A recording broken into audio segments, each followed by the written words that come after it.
Peter Oborne was steeped in the ethos of the British establishment. His father was an army officer, as was his grandfather. His maternal grandfather served in the British Navy in both World Wars.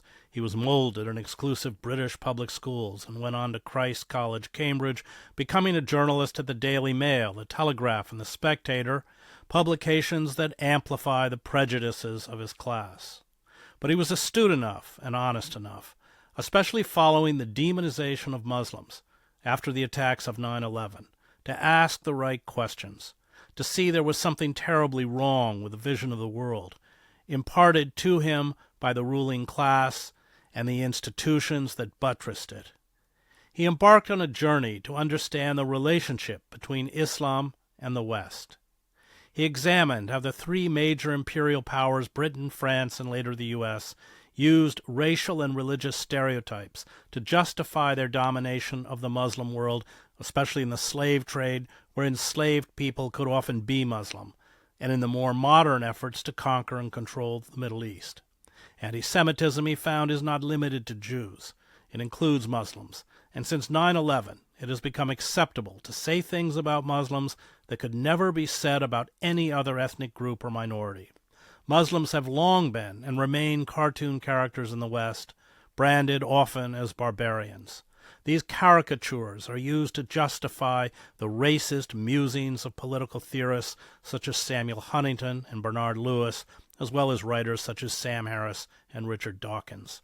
Christian nationalists condemning Islam as satanic have joined forces with neoconservatives, old cold warriors who seamlessly replace one enemy, communism, with a new one, Islam, to mount a cultural war on the Muslim world. This cultural war is used to justify years of indiscriminate slaughter in Afghanistan, Iraq, Syria, Libya, and now Gaza. Although, as Oborne points out, not a single one of the world's 50 Muslim-majority countries has declared war on the U.S., nor have we seen an Islamic coalition forming. The result of this exploration is Oborne's remarkable book, The Fate of Abraham: Why the West is Wrong About Islam. His book shatters the lies and myths we tell ourselves about Islam, lies and myths that have led to diplomatic and military blunders, as well as needless and horrific human suffering. Joining me to discuss his book is Peter Oborne. So let's begin with the book. Now, I love the book, and it reminded me very much of the way scholars had to dismantle the myths about African Americans, which came very, very late. W.E.B. Du Bois being one of the first. In the 1950s, Kenneth Stamp with a peculiar institution on slavery. And this is a question I have for you. It seems to me that was, from reading your book, never really done about Muslims, that the old stereotypes, you go all the way back to the American Revolution, essentially have remained in force, and then after 9/11, turbocharged. Would that be correct? I think that is rather true. I had never thought of that, actually, that analogy with the Afro-Americans, or indeed with the kind of Windrush generation, as we call it in Britain, where the anti-black racial prejudices were dismantled after Enoch Powell, the British politician in the 60s, who tried to start a race war. And I think that the reason for it is that so many left-wing progressive intellectuals shared the bigotry of the racists, and so you get a collaboration between, say, Christopher Hitchens, who for many years was seen in Britain as on the left, or Martin Amis, as a sort of left, seen as a trendy novelist, really. And nowadays, say, the Observer newspaper, again seen on the left. They articulate the same bigotry against Muslims as do the old-fashioned racists. And so there's very little correction against it. And the other reason why the kickback hasn't happened, still hasn't happened despite my book, which has been completely ignored, in the mainstream media or the BBC, is that the press, and in the widest sense, including the left-wing press, the centrist press, doesn't shares this Islamophobia. It regards it as normal. It's perfectly okay to smear Muslims in Britain, and because that press arena is captured by people who regard Muslims as second class, third class, almost citizens, if not barbarians, there's no mainstream corrective to a very dangerous narrative, and it's getting more and more frightening. Well, this also has a continuity. So Eugene V. Debs, the great socialist leader, they did not integrate like the Pullman Porter strike. The Chautauqua movement was socialist.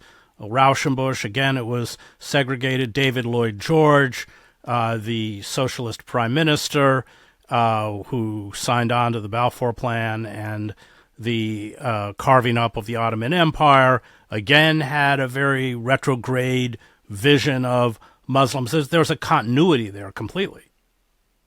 Well, David Lloyd George, who in American language he's socialist, in British language, of course, he's liberal and a very great prime minister in many ways. He really was a radical in the Old English sense of the word, or Welsh. He was a Welshman at the turn of the last century. But he was also, and this is a massive theme of this book, he was very much guided by reading the Bible. The Welsh church had taught him really that Israel is the Jews are the chosen people, and Israel belongs to them. And so he was driven by a passionate belief that in Zionism right from the start of his life, and that applies, of course, to a great many of the non-Jewish advocates for the Balfour Declaration in Britain, which, of course, gave Jews their national home and set in motion the creation of the State of Israel and also the destruction of the Palestinian people, which we're seeing at the moment. Well, let's talk a little bit about Christian Zionism. It arises very early and is contiguous with, but in many ways separate, of course, from Jewish Zionism. And as you point out, it is this vision of looking at the modern Middle East through the lens of the Bible. And many of the early British occupiers, like General Allenby and others, come out of this movement. The Christian Zionist movement, because it is irrational and doesn't make much sense to somebody who's been educated in modern science and so forth, it is very easy to underestimate. It is a massive political force. I'd say it's more than that. I think it's buried somewhere in the collective American subconscious. Indeed, when you want to understand why it is that Biden is behaving the way he is, you have to go back not just to him as a young politician, but you have to go back to the Pilgrim Fathers. And the reason why I say that, and it's not just Biden, it's all American presidents, it's so deep in the psyche. The Pilgrim Fathers, they came to the United States from Britain, embedded in the Bible. It was the only book I think they really read in the early 17th century. And they saw themselves as the chosen people. Very explicitly, if you look at the places they named, Salem, Harlem, they tend to be biblical places based on the reading of the first 6 or 7 books or Exodus in the Bible, and this gives them a perspective that the world belongs to them. That the people they come across when they arrive in the United States, which is quite a well-populated place at that time, are barbarian savages of no merit, and this this idea, it enables them to kill, to destroy, to break treaties, and eventually it goes into the American idea of manifest destiny, that the whole of that American continent belongs to them, and that anybody who gets in their way, Spanish, Mexicans, but above all, of course, the native Indians, are there to be destroyed. And I think this is a central guiding feature which comes through again and again in US history. There's even a character I discovered called George Bush, a pastor in 1840, writes a book about this idea. Actually, I'm going to quote from it. So just delay a moment. It's just so. Yes, and as you point out in the book, he is an ancestor to the Bush dynasty. Indeed, I'm just getting the quote. It's quite extraordinary because it shows you how deep in the American consciousness the idea of Christian Zionism is located. Hang on, I'm just going to have to dig. I'm not finding it quite as quickly. Oh, here, quickly. Yeah, here we are. So he's a religious scholar, Professor George Bush, direct ancestor of two U.S. presidents who share his name. He writes in 1844 a book, The Valley of Vision, or The Dry Bones of Israel. It calls for a revived Jewish state in Palestine. That's in 1844. Not just to restore the Holy Land, but actually to link God and man. And there's also a sort of some other element here, which is anti-Semitism. He really wants he wants the Jews to go back, to be offered, as he puts it, the same carnal inducements to remove to Syria as now promote them to emigrate in this country. Now, that Abraham Lincoln said similar sort of stuff. It's a classic trope, and it's deeply embedded in the American subconscious. Let's talk about the presence of Muslims. You point out that they are with us, not only in terms of enslaved people, that's a very good point, being Muslim, who have their names, their religion, their identities erased, taken from them. And you point out one of the reasons that enslaved Muslims are not able to perpetuate is that most of the women who come on the over on the ships don't survive. So they form their own kind of nativist religion. But let's talk about, I think you even point out in the book that Muslims may even have predated the arrival of the Europeans. But talk a little bit about the presence among us, and I'm talking about an American culture, of Muslims, and yet at the same time their identities are essentially erased from our consciousness and our history. Yes, it seems that actually that Columbus may well have used maps which were used by earlier Portuguese explorers, which were produced by Muslims. It seems quite likely, actually, and then they find it very hard to maintain an identity. There's all sorts of reasons for this. You get better treatment if you're Christian, and then we get the first mass emigration. So whereas the Muslim slaves tend to be erased, we do get 100 years ago, as the Ottoman Empire starts to disintegrate, or maybe a little bit more than that, you get the first mass emigration of Muslims to the United States. But again, it's quite difficult for them to get that as Muslims. It's much more convenient if they change their names and also say that they're Christian. And so they erase their identity in order to become immigrants, in the way in which, say, Irish or Italians, etc., don't really need to do. So that you don't really get a kind of Muslim consciousness or an Islamic consciousness in the way you might have it. You do have, a very strong Irish, Italian consciousness in the States. Let's talk about empire. So, in particular, the British and the French, whether that's in Algeria, whether that's in India, it becomes part of the tools of empire to perpetuate these kinds of racist stereotypes. It's in their interest to perpetuate those stereotypes. So talk about that. Well, I think you have to make an enormous distinction between the French in Algeria and the British in India. The British colonized India, but they didn't try to steal the land. There were very few British there, and this was classic colonialism. What you got in Algeria was something very dark, which is settler colonialism. In other words, they wanted the land. They became the natives of Algeria themselves.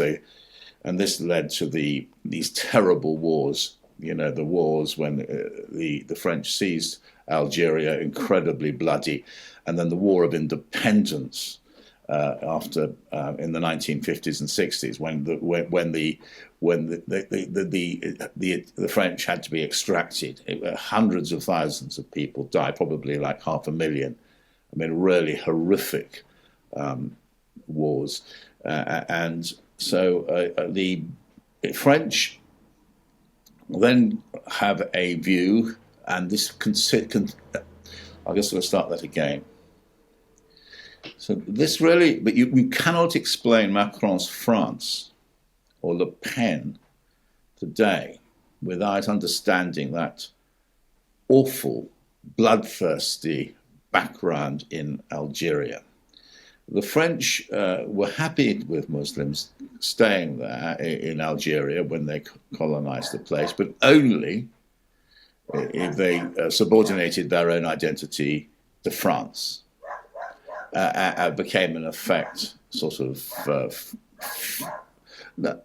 maybe I'll rephrase that. They were happy to make them French citizens so long as they became French in their own country, and that's what more or less the deal which Macron is trying to duplicate today, edged on by the far right. You can be a Muslim in France, but you have to be French. You have to abandon your Muslim identity, your Islamic beliefs. You have to change the way you dress, to change the way actually you think and pray. And that is the idea of laïcité, which is now being applied against French Muslims, and is, I think, very dangerous. Whereas the British concept is more that you can go on praying as you wish, dressing as you wish. You can live your own life just under British rule. And that explains the, I think, very benign idea of multiculturalism, which emerged in the post-Empire Britain, where you were allowed to be Muslim and British, Jewish and British, Scottish and British, you name it, gay and British. It's a very warm and generous British identity, which emerged after World War II and is now, as I argue, it's very shocking what's happening now in Britain. That is now under threat. The far right in Britain is trying to bring in a kind of collective French analysis of how you are British.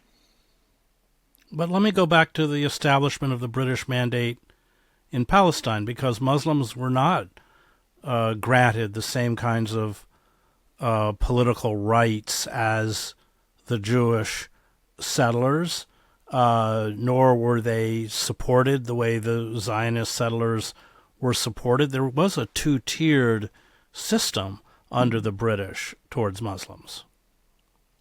It's quite complex, the British mandate, in the sense that it was British rule. Even the Arabs and Jews, they did try and manage them communally, but of course the British favoured the Jews. They'd given the Jews this promise in Balfour that it would be their national home, and the Jewish people were very insistent on building up their own political structures, including private armies.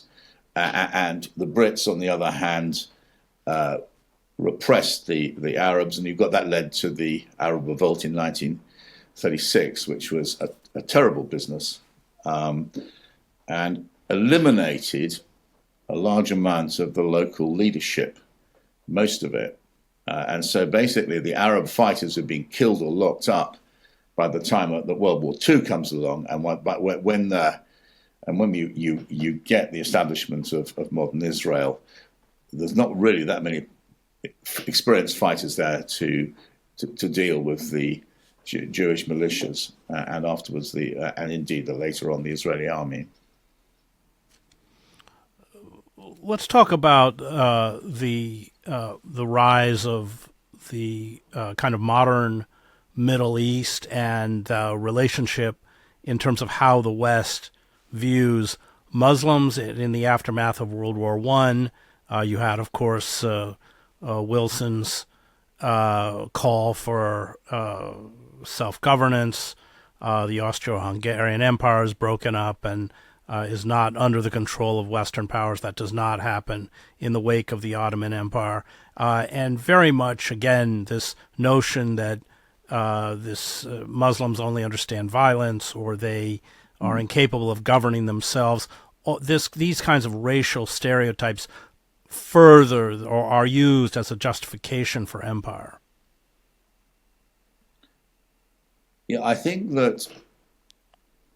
So start again.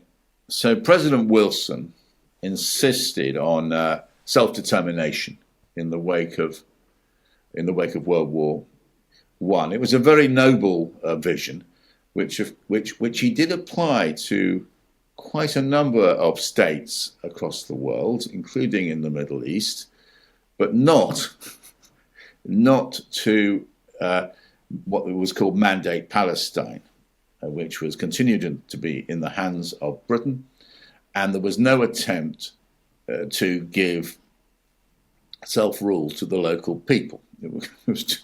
And the reason for that, I think, is that the British were trying to manage a situation which would enable the Jews to get the homeland which they sought. But obviously that was resented bitterly by the local Arabs who started to realize, I think, that the Jews wanted more than just a bit of land. They wanted to run the country itself.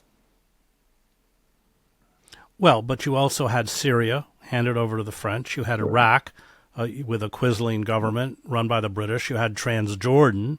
These were all, you had Egypt, which remained an outpost of the British Empire. So there was throughout they sold. Yeah, you've got a sordid. There were elements of self-government, though, about, say, Iraq and even Syria. But you are right. The British, remember, installed a king in Iraq. It didn't get on very well, but there was an attempt to enable these countries to become independent. That did not happen that was not happening in Mandate Palestine. Of course, the wider Middle East was subject to this sordid series of deals and betrayals by the British and French, which, when they carved up Iraq, you're right, Saudi Arabia, etc., for their own convenience. Let's talk about 9/11, because 9/11 is a kind of epiphany for you. Explain what happened, why, and that was really the genesis, I think, of this book. Yeah, it was. I mean, when you very kindly and generously introduced me, I just wanted to dispute one element of your interpretation of my journey. I'm going to change the introduction, so tell me what I should change. Yeah, I mean, curiously enough, I don't think that I was representing. You're right that I did write for quite a number of, almost every kind of well-known conservative publication in Britain. But I think that at that stage they were truly conservative. I mean, in the sense that they represented an old-fashioned type of conservatism, which has no I don't think there's an equivalent in the United States. It's Burkean conservatism, named after the sort of great polemicist and philosopher who who created the idea of conservatism in the 18th century, supported the American Revolution, but called time when the French, he foresaw the terror in the French Revolution. It's based on a form of skepticism, a sort of a suspicion of grand ideas, this sort of conservatism. It's a bit, what's the right word? Patriarchal? No, it's not. Paternalistic is a better word. I think it is a bit like that. Burke was a monarchist. We should be clear. He was a defender of the monarchy. Let me put it that way. Well, when the French Revolution came along, he felt that the monarchy, as I agree with him, I still agree with him, is a source of stability, or anyway, the form, the constitutional monarchy, which had evolved by the 18th century in Britain, was a stable form of government. I think, and he valued and understood stability because he feared war, and I think that's so. I might call myself a Burkean conservative, and that is the form of conservatism which survives in Britain right up to the late 20th century, from the time when Burke was writing his great masterpieces. But what the central thesis of this book is that British conservatism gets captured by something called neoconservatism, which is not, despite its name, is not conservative at all. It's an American, it's imported from the United States, and it has its origins on the left, and it is about great schemes, such unwise projects, of which one of them was the invasion of Iraq. It doesn't believe in the rule of law. It really sees the whole world as some sort of carnal house where you need to win. You have power. Might is right. I think it's a very dark analysis of how the world is, and it crossed the Atlantic before 2001, and it persuaded Tony Blair to join George W. Bush in the invasion of Iraq, and that has defined the century ever since. You worked, I just have to ask you because it's in the book, you worked for Boris Johnson. Yeah. And what was your read of Johnson at the time? He was the editor where? The Spectator was yeah, he hired me. He hired me in fact, in about 2001 at the Spectator. And he was a very, very good editor of the Spectator. He wasn't there all that much, but he was very open to ideas, great fun. He was one of the quickest minds of anyone I'd ever dealt with. He saw the story. If you're a journalist, to see a story, he saw the story at once. Quicker, really, he'd seen everything when I explained an idea to him before I'd reached the end of the first sentence. It was remarkable, which caused me rather to misjudge him a bit later, because he didn't progress from that situation. At that point, he was a liberal, sort of a liberal metropolitan figure, cosmopolitan, I should say. Let's talk about the difference between how traditional conservatives viewed Muslims and how neoconservatives view Muslims. Is there a difference? Very much so. So if you look at Burke devoted, as you will recollect, about 10 years of his life to standing up for human rights in India. He didn't agree with the British exploitation of India and abuses. The traditional conservatism of what is quite benign. It isn't really racist. I don't think it's about it's a little bit of management here. You try and deal with people collectively and enable them to flourish, but it isn't hostile, and it's very knowledgeable. It's a great tradition of British scholarship about Islam in the 19th and 20th centuries and before, as there is about other religions. And you get a tradition, the idea of the gentleman diplomat, the gentleman scholar who tries to keep the world from falling apart, and keep the British Empire, of course, from falling apart. That I think is the traditional conservatism. There's a great figure called Pickthall in the 19th century who converted, as a number of British figures did, to Islam, and then Richard Burton.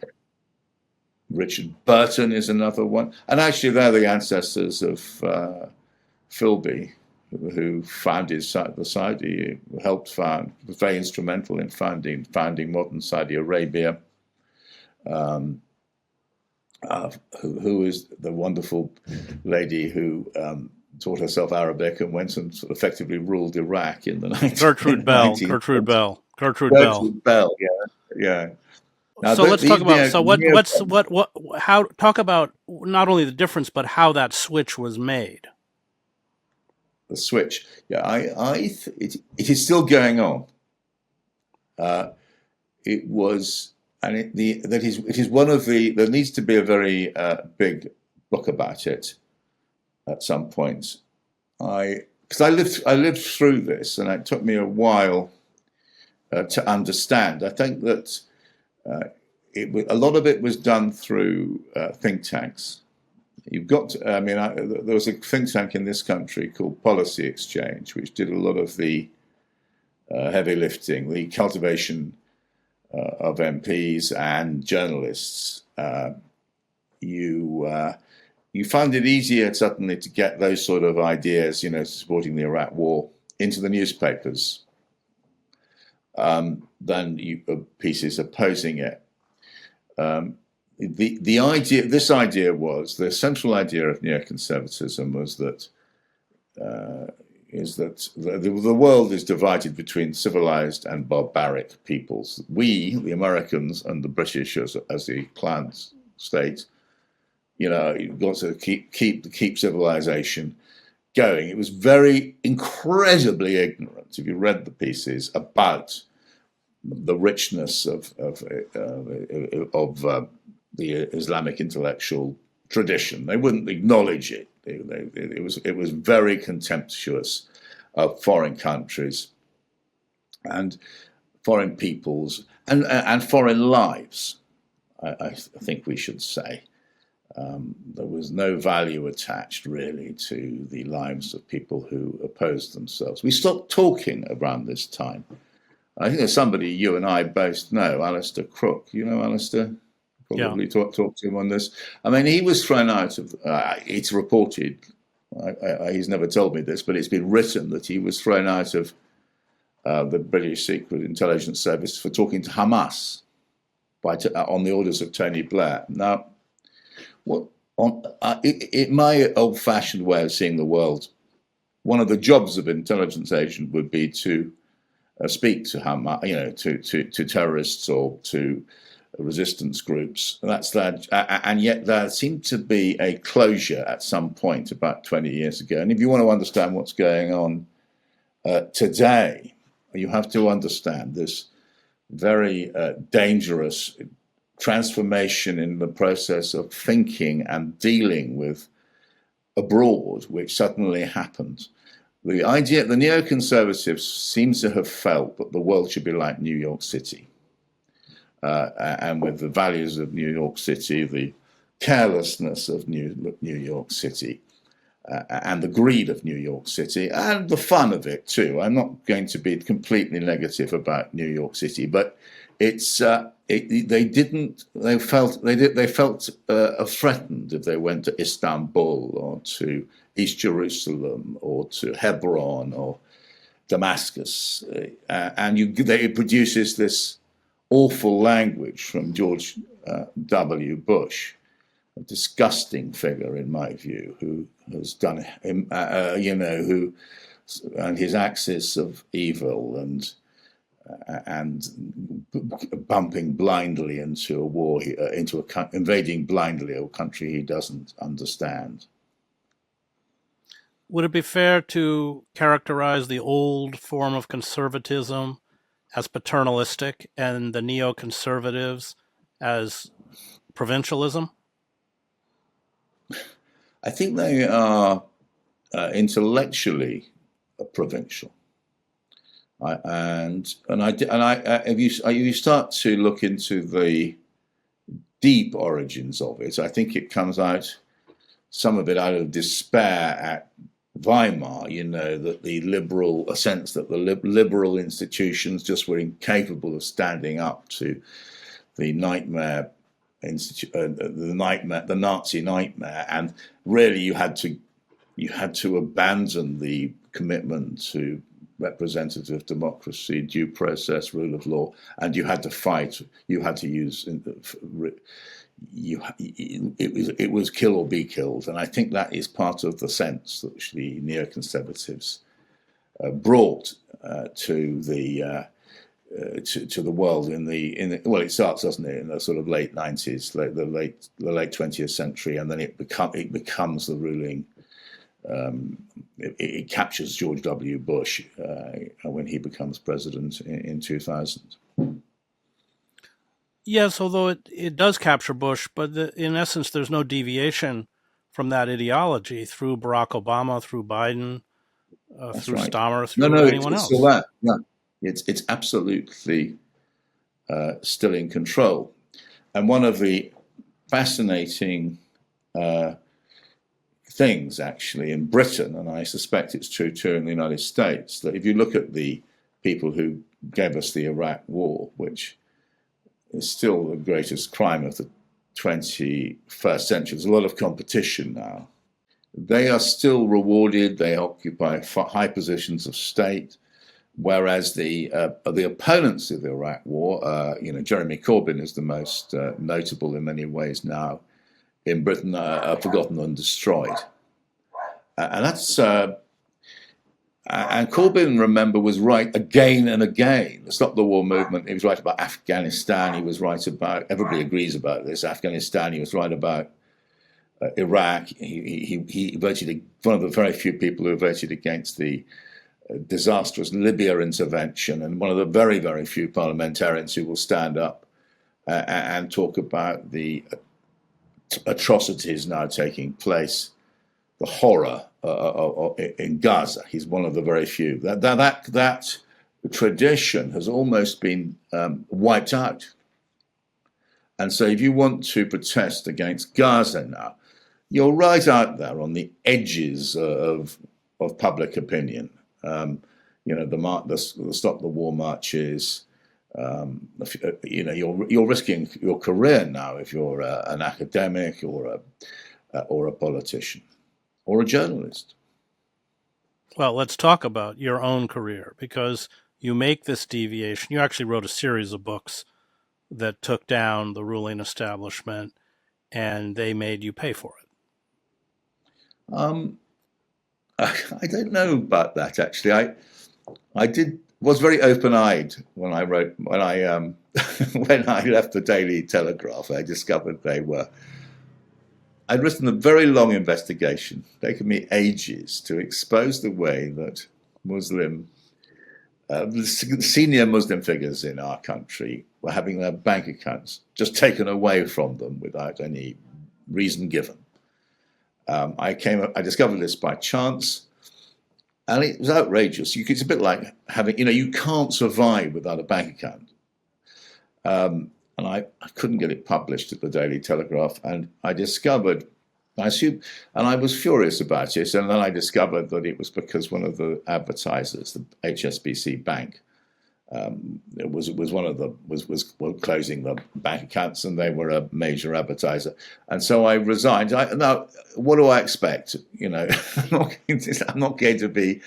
And then I had another problem when Boris Johnson became leader became prime minister. He was lying. He was as bad as Donald Trump, and I wrote about that. And of course, I couldn't get that in the British mainstream right-wing papers at all. And I wrote a book about Johnson's lies and the collaboration, the complicity, the client journalism. You can only lie if people are there to protect you in the media and to pass on your lies. And that was the end of my career. I haven't been able to clamber back on board, not that I want to anymore, the British mainstream media or the BBC. I can't do that anymore. I write for Middle East Eye, which is a fantastic website in the Middle East. It's so interesting. And I write for Declassified a bit, which is, I'm sure you're aware of it. It's a very interesting website, which... They're both great. I just interviewed David Hurst, yeah. And David Hurst is fantastic, isn't he? The editor-in-chief. I'm very lucky. I feel myself very lucky. I'm much not quite as well off. You know, Chris, if you write a column in my heyday for the Daily Telegraph or the Daily Mail, you're quite well paid. You know, not massive, but you're comfortable. And nowadays I have to scrape by, but I can't tell you how much happier I am. Peter, I think your book is kind of foundational for two events. One are the anti-immigrant riots in Britain, and the second is Gaza. But let's start with the riots. I completely agree. When I watched the riots happening, and I realized to say I predicted them isn't quite right, but I'd explained the background to them. And this is the creation of a far-right consciousness, a racist consciousness, targeting Muslims across the entire British political media class in the last 15 years. It's been going on for a very long time. And one of the things which it's quite odd to hear oneself say it, but Britain has become, when you look at the main political parties and certainly the media, a far-right country when it comes to discourse around Muslims. The ease with which you can smear Muslims, invent stories and fabricate, and that Keir Starmer in the general election did it. He introduced dog whistles about Bangladeshis. The Tories did it all the time, and so it's not surprising that you got these attacks in the north, mainly in the north and Midlands of Britain, attacking mosques, targeting Muslims, and nor is it surprising that the political class can't talk about it, because it's there. They are the reason. They are the, how should I say it? They are actually the leaders of it. They have made it happen. And there's no capacity to analyze it within the discourse of the media grandees or the politicians, because they're behind it. And let's talk about Gaza, because it's the same phenomena where the Palestinians are demonized as terrorists, all of them. You can't raise the issue of Israeli genocide. You can get arrested in the United States for using the phrase "the river to the sea," but I think, again, it is something that is kind of foundational to the work that you did in your book. Yes, it is utterly horrifying the way that Palestinians have been dehumanized. Palestinian lives, Muslim lives, count for nothing at all. And we've seen the preliminaries to this. We saw it with the Rohingya genocide about 7 or 8 years ago now. It happened. Britain supported the Burmese government while it was going on, as the Burmese army with the local militias was going from village to village, rounding up, separating, raping, burning, and we're supporting what is happening now in Gaza, and that is because of the rampant Islamophobia that enables otherwise very intelligent and wonderful people in some ways simply to think that Palestinian lives have no meaning. There is nothing worthwhile about them. They are not human. I think they've blown up every mosque, haven't they? I mean, we've seen the pictures from it. It's a very dark time. I think it's telling us, guys, about who we are as telling America and Britain that we are countries which tolerate genocide. And of course, if we've tolerated this one, which is in real time, of course there will be others. And that is, I think, what I was trying to, I was intuiting when I was writing some of the book, because there is such a tolerance of this rancid language about vulnerable minorities, particularly at the moment in this world of ours, when they're Muslim. And it has to be said, you cannot report what's going on. It's just not reported in the mainstream media. The Times, for instance, which is supposed to be our primary paper of record, all but ignored the sensational finding, the historic, momentous finding, the announcement from the International Court of Justice that it was going to be investigating Israel for genocide. It ignored it a few weeks ago when it came back and said, the ICJ said that the occupation is illegal and Israel should pull out of the West Bank. That was it was given 3 paragraphs, one of which was a statement by Ben Gvir saying that the ICJ was anti-Semitic. And these awful stories emerging now from the torture camps which Israel has set up or is running now, with the use of sodomy to torture prisoners, and which is very well authenticated now. And yet some of the prisoners who are accused of it have become sort of figures on breakfast TV in Israel. This is a very sick society, and yet bizarrely the British papers won't cover it. To be fair, Haaretz has been doing, the Israeli papers has been doing a good job, some of them, but in Britain it can't be discussed. The same as in the United States.